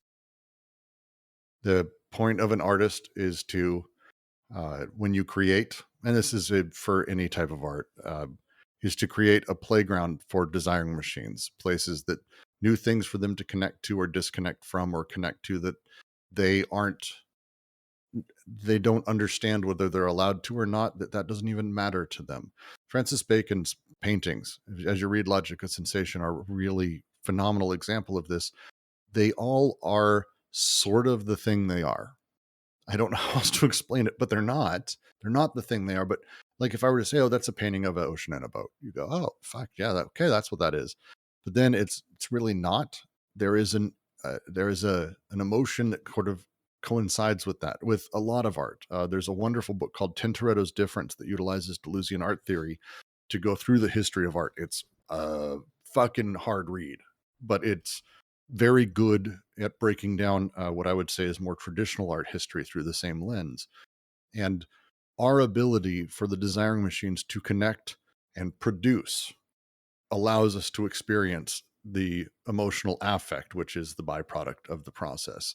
And that's what an artist does. That's your job, is to intuitively play with the space where we are at that edge where things are connecting in ways that people may not have realized it before and aren't playing with representation directly, but instead desiring machines are connecting and doing what they're doing.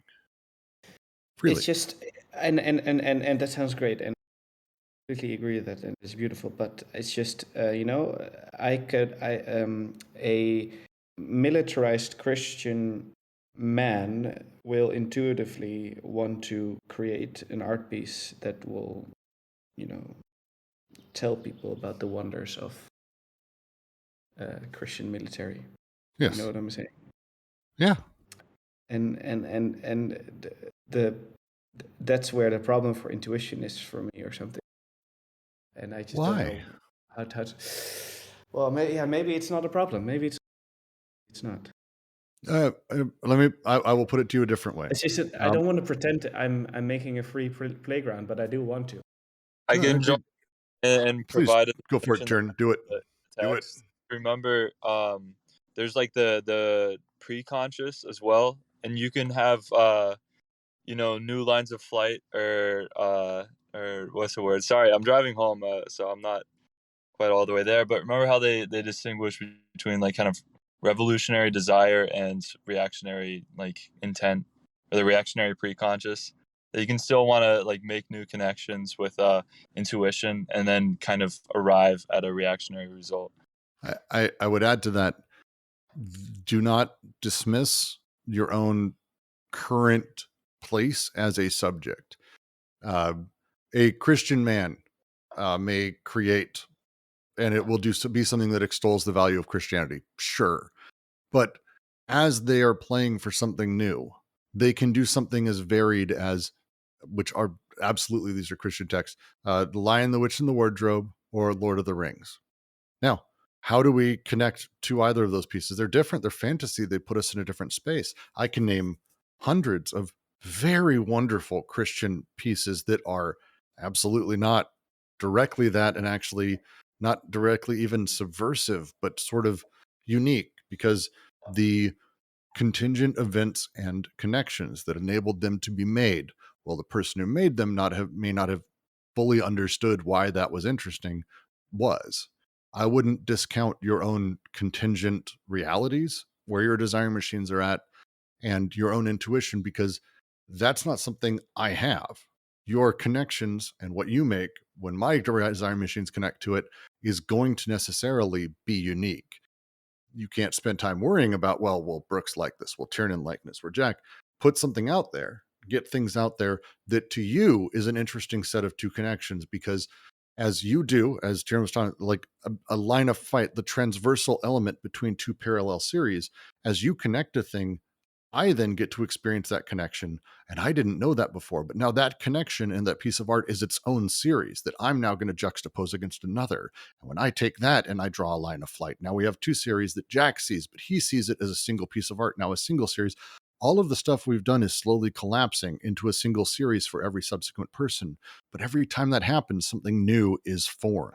Yeah, that's a rhizome. Yes, exactly. Okay, yeah, my head is really about to. I'm going to the I bathroom. know, we're a lot. Yeah, but this is so great, so great, so good. Thank you so much. I will take a bathroom break. I think we're all going to slowly end up here. Jack, did you have any last notes? Because I know you've been trying to talk while me and Tiernan were chatting. No, I thought you guys were doing a phenomenal job. I was very careful not to interrupt. Just to add one thing to that conversation, I appreciate the pre-conscious and the unconscious distinction you're making there, Tiernan. And to add to that, right, and I think this is part of what you're getting at, Brooks, as well. Just because there's a structure involved doesn't mean it's the whole of the productive process, right? So if there is a Christian structure involved or something like that, that doesn't mean that that's necessarily everything that's going on in the process of that piece being created, right? Because the artist, I actually think Wilde in his preface to Dorian Gray gets at a lot of this kind of nicely, with like the problems of going beneath the surface and that. But there's a ton of stuff that you just simply you can't be directly responsible for, or your intent can't be directly responsible for, right? So when you're making a piece in terms of just like unconscious production, the way things are connecting, the functions they're going to perform, and the intensities that they take on, you can't just say that that's like you can't produce that just by using Christianity wholesale, right? The pieces like you're saying with Narnia and with Tolkien, those pieces take on their own forms of production because they're produced in that manner. Well, I would even go so far as saying we're also talking about being from the very privileged position of a subject who gets to pretend it's alive and a real thing. None of us are. So in the same way that it would be silly if my left arm were to go, well, on my own, I really can't create any art. I really need a brain. My brain goes, well, I can't really draw. I guess I don't get to do art because nothing I do will be interesting. And then we put the collection together. We go, oh, I can do art, but maybe I can't because I don't have this other piece. I guarantee you, if there was a subjectivity of an art collective that actually existed, it would be sitting there going, hey, I don't know. My collective, we have all the people underneath me. We have a very specific way of thinking about things. I guess what we're going to do is, not really playing with intuition. And then that art collective, whatever they made, and the other groups they join as a nation. Oh, I don't know if we're like, this can go on forever. There's an infinite regress. There is no manifestation of any ego. There's no you. You happen to be in a privileged position as an emergent piece of the process, looking back on everything you've experienced. But when you go out and you make art, the realities is you're not making it. The experiences are, the desiring machines are. And if you would allow that to be the thing that plays, allow representations, allow these things. Sure, it's your contingent piece, but you're playing with instinct as much as literally anything can. There's no lower layer. It's Wei Wu Wei has one of my favorite lines, and it's the old Taoist saying that most people come to is, the mistake most people make is that they're already enlightened. They just don't know it yet. And it's a running joke kind of in the Zen community. It's intended to be like a koan, but the idea is spot on.